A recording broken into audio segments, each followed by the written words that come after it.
ময়ূৰে যিটো কথা কৈছে এইটো গণতান্ত্ৰিক দেশত কথা ক'ব নোৱাৰি তেনেকৈ হা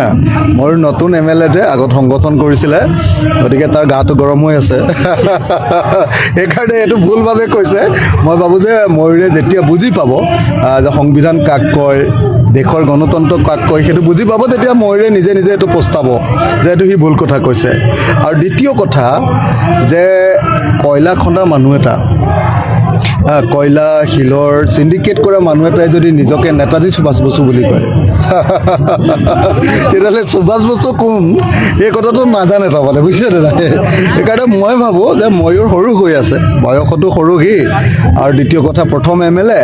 আৰু সি চাগে সংবিধান পঢ়া শুনাও নকৰে গতিকে যিদিনা ময়ূৰে এই কথাবিলাক বুজি পাব সেইদিনা সি নিজে নিজে পস্তাব মই কালি প্ৰধানমন্ত্ৰীলৈ ছ'চিয়েল মিডিয়াত জনাই দিছোঁ যে আপোনালোকৰ MLA এনেকুৱা কথা কৈছে